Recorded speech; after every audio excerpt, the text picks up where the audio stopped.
का बंध ऊपर ऊपर नहीं है, ऊपर ऊपर नहीं है। दोनों हाथों को इकट्ठा किया और बांध दिया, ऐसा कर्मों का बंध नहीं है। जानवर को सांकल से, जंजीर से, रस्सी से बांध दिया, ऐसा कर्म का बंध नहीं है। अन्यथा ये व्याख्या हो जाएगी कि गाय रस्सी से बंधी तो है लेकिन बंधी हुई दिख रही है, असल में बंधन तो रस्सी का रस्सी में है, गाय में नहीं है। रस्सी रस्सी में बंधी कि रस्सी गाय में बंधी?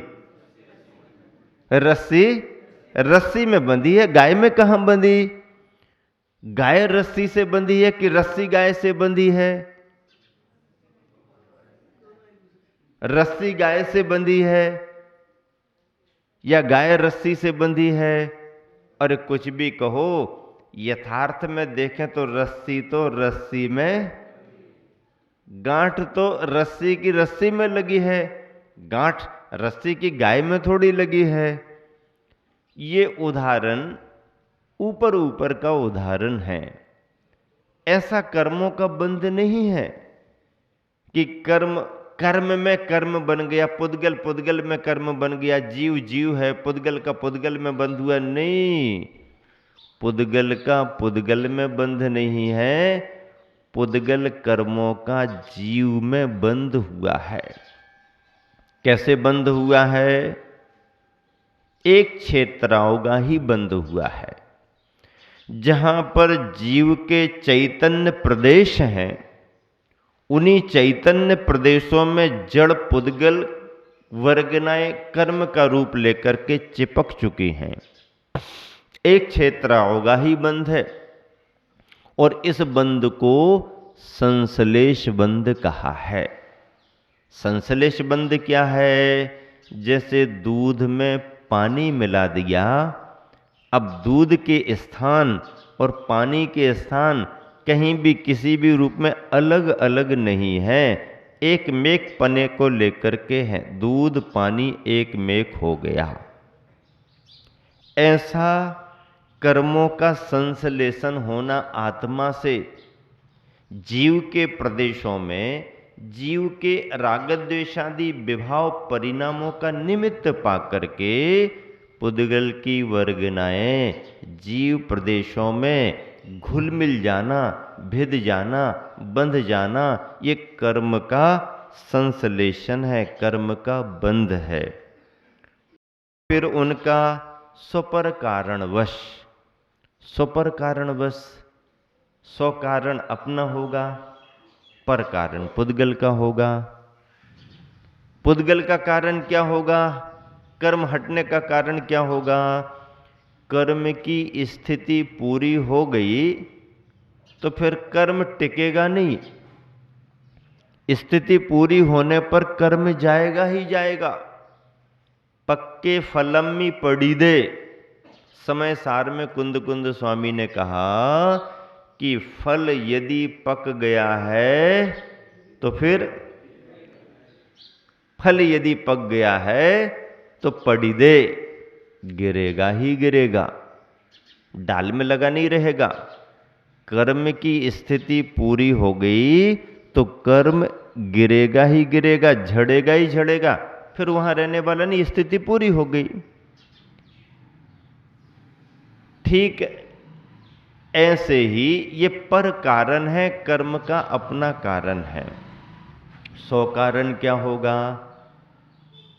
समय पर जाएगा कर्म की स्थिति, असमय में यदि कर्म को खिराएंगे तो असमय में कर्म ऐसे नहीं खिरते। समय के पहले कर्म को खिराने के लिए ताप तपन, तप की जरूरत पड़ेगी। समय के पहले यदि फलों को पकाना है तो कच्चे कच्चे फलों को हीट देना पड़ेगी, किसी विशेष जगह पर विशेष प्रबंध के साथ रखना पड़ेगा, तो समय के पहले पकेंगे।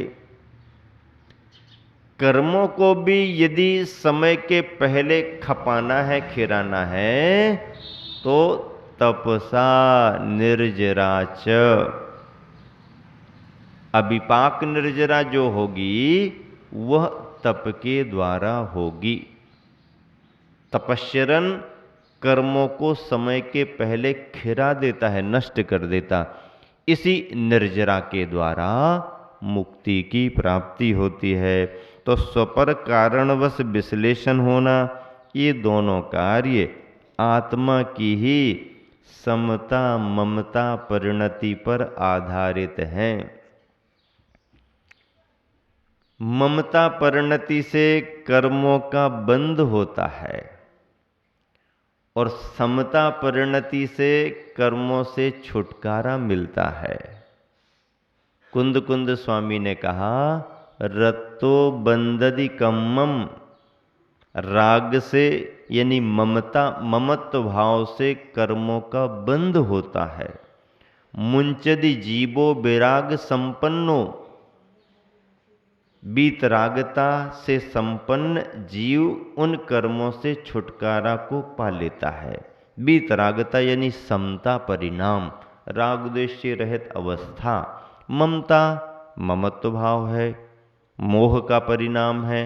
और ऐसे मोह के भाव से, ऐसे ममत्व भाव से जीव कर्म का बंध करता है। ममता परिणति से जीव कर्मों से बंधता है और समता परिणति से जीव कर्मों से छूट जाता है। सो तुमने सुनाया और माटी ने सुन लिया, यह धार्मिक मथन, धार्मिक मंथन है। चेतन की सृजनशीलता का भान किसे है? चेतन की इस सृजनशीलता का भान यानी ज्ञान किसे है? चेतन की इस द्रवणशीलता का ज्ञान किसे है? इसकी चर्चा भी कौन करता है रुचि से, कौन सुनता है मति से, और इसकी अर्चना के लिए किसके पास समय है? आस्था से रीता जीवन यह चार्मिक वतन है। आस्था नहीं है तो केवल जड़ शरीर अपने दिखाई देने वाले हैं। वाह, धन्यवाद बेटा, मेरे आशय मेरे भाव भीतर तुम तक उतर गए, अब मुझे कोई चिंता नहीं। और आगे क्या होता है? धरती कहती है, कल के प्रभात से अपनी यात्रा का सूत्रपात करना है तुम्हें। माटी को कह रही है धरती कि कल के प्रभात से अपनी यात्रा का सूत्रपात यानी शुभारंभ करना है। प्रभात में कुंभकार आएगा, पतित से पावन बनने समर्पण भाव समेत उसके सुखद चरणों में प्रणिपात करना है तुम्हें। अपनी यात्रा का सूत्रपात करना है तुम्हें।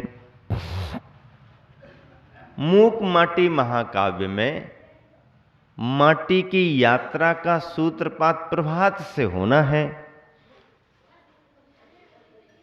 और राजस्थान की इस घाटोल नगरी के चतुर्मास की यात्रा का सूत्रपात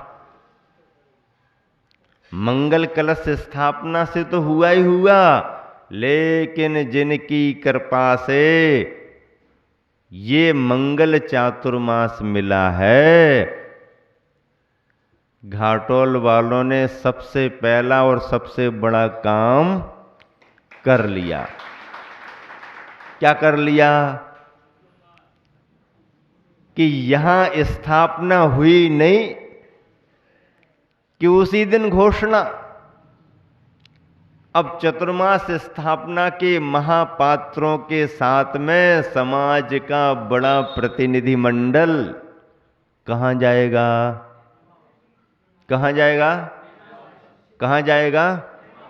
सिद्धोदय सिद्ध क्षेत्र नेमावर। क्यों जाएंगे नेमावर? क्योंकि गुरुवर आचार्य श्री का ससंग चातुर्मास वहां पर स्थापित हुआ है। सूत्रपात वहां से करना है, शुभारंभ मंगलाचरण वहां से करना है और विभिन्न स्थानों पर होने वाले चतुर्मासों में से समाज बंधु आचार्य श्री के चरणों में पहुंचे। किस चतुर्मास में सबसे पहला प्रतिनिधि मंडल घाटोल का पहुंच करके,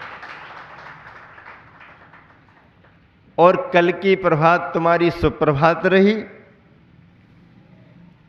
इतना बड़ा प्रतिनिधि मंडल कलश स्थापना करता, ध्वजारोहण करता, शास्त्र भेंट करता गुरुवर को, आदि आदि सभी आचार्य श्री का आशीर्वाद लेने पहुंच रहे हैं। दो दो बसों में, बसें फुल, उसके बाद में अलग अलग गाड़ियों से। तो 108 की कल्पना की थी समाज ने, कमेटी ने, कि 108 कम से कम जाएंगे। तो 108 क्या, वो तो 125 हो गए। 125 क्यों? क्योंकि जाने की जब चर्चा शुरू होती है तो भावनाएं फिर किसी की रुकती नहीं है। और समय पर अच्छे से पहुंच गए सभी लोग। कल सुबह से लेकर के शाम तक, रात तक, 8 बजे तक सब वहीं रहे। और यूं लगता जैसे यूं गए और यूं वापस आ गए। सुबह सुबह बहुत जल्दी पहुंचने का फायदा यह हुआ कि जल्दी तैयारी के साथ गुरुवर की जहां आचार्य भक्ति होती है वहां पर सब बाकायदा अपनी ड्रेस वेशभूषा में, गुरुवर बागड़ पधारो, हम सबको तारो। पूछ ही लिया आचार्य ने, ये सब महाराज बोल रहे घाटोल से, घाटोल से, घाटोल से। अच्छा, और वेशभूषा का फर्क पड़ता है, अपने डिसिप्लिन अनुशासन का फर्क पड़ता है। गुरुवर प्रसन्न होते हैं, संघ प्रसन्न होता है।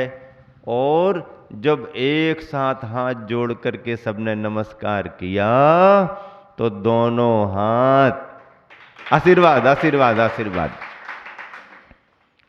ये तो प्रातःकालीन प्रसाद था, अभी तो नाश्ता और मिलने वाला।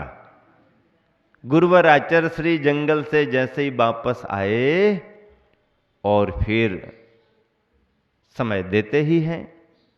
सुनील भैया जी ने अच्छा सहयोग किया, अच्छी संयोजना बनाई और फिर सारी समाज को लाभ मिला। सब धोती दुपट्टा पहन करके तैयार, सब धोती दुपट्टा पहन करके तैयार।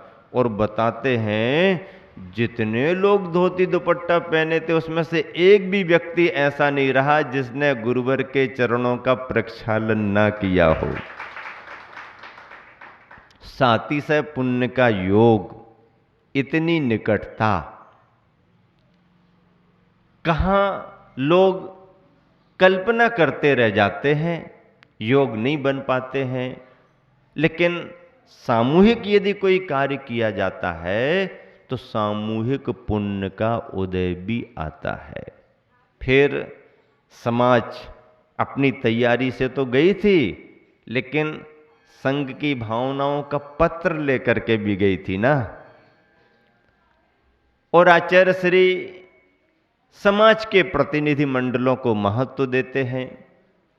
गुरु के संकेतों को पाकर के, गुरु का आशीर्वाद पाकर के समाज जब इतने उत्साह से बड़े बड़े काम करती है तो समाज को मार्गदर्शन भी मिलता है, आशीर्वाद भी मिलता है।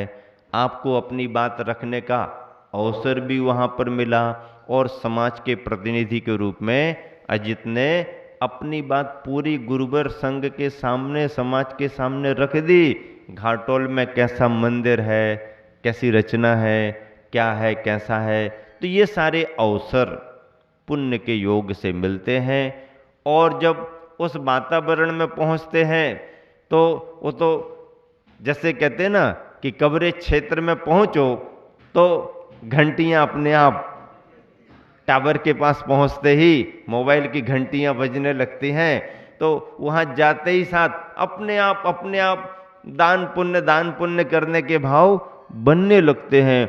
और कितना बड़ा सौभाग्य आप लोगों को मिला, आपने लिया कि वहां पर बनने वाले मंदिरों में या जिनालय में, हाँ, तो वहाँ में बनने वाले नवनिर्मित मंदिरों के लिए एक एक प्रतिमा का सौजन्य भी कर दिया। मंदिर जब तक रहेंगे, प्रतिमाएं जब तक विराजमान रहेंगी, प्रशस्ति में घाटोल समाज का नाम, परिवार का नाम लिखा रहेगा। बहुत बड़ी बात है। और पहला प्रतिनिधि मंडल तो खांदू कॉलोनी का पहुंच गया था, क्योंकि जिस समय यहाँ पर रविवार को कलश समारोह हो रहा था, उसी दिन खांदू कॉलोनी के समाज बंधु आशीर्वाद लेकर के गुरुवर के चरणों में रवाना हुए थे। मतलब इस संयोजना में, जो चतुर्मास की संयोजना चल रही है, उसमें पहला क्रम तो खांदू कॉलोनी वालों का बना, और दूसरा क्रम उसी के साथ में रविवार की निकटता देखते हुए शनिवार के दिन घाटोल वालों का बना। अभी नाम आने लगे हैं प्रतिनिधि मंडलों के। युवा वर्ग अलग जाने के लिए तैयार है, समाज के वर्ग अलग जाने को तैयार है। तो अभी खांदू कॉलोनी का भी युवा वर्ग यहाँ आया हुआ है, कोई संयोजना लेकर के। उन्हें आशीर्वाद मिलेगा, मार्गदर्शन मिलेगा, है? हाँ, तो इस तरह से ये सभी संयोजना पूरे चतुर्मास में चलनी है। और बहुत बड़ी प्रसन्नता हम लोगों को हुई है जब दोनों महाराज जियों को आकर के समाचार दिया कार्यकर्ताओं ने। और समाचार तो इनने बाद में आके दिया, इनके चरण प्रक्षालन के फोटो तो पहले ही से घर घर में आ चुके, ग्रुप में आ चुके। तो कल से ही पूरी चर्चा पूरे बागड़ में और सभी जगह चर्चा हो ही जाती है। इस तरह से ये अवसर सुयोग बनते हैं, और ऐसे सुयोग चतुर्मास आदि के बार बार नहीं बनते हैं। साथी से पुण्य का योग है कि आप सबको ये लाभ मिला है। बहुत प्रसन्नता आपको भी है, हम लोगों को भी इस बात की प्रसन्नता है कि चतुर्मास की संयोजना हमारी प्रारंभ हो कि उसके पहले मंगल सूत्रपात गुरु चरणों की वंदना करके और साक्षात गुरु का आशीर्वाद लेकर के समाज अब चतुर्मास की संयोजना करने में आगे बढ़ेगी। यहाँ पर मूक माटी में भी तो वही बात की जा रही है। माँ धरती माटी से कह रही है कि अब तुम्हें कल की प्रभात में जीवन यात्रा की शुरुआत करनी है।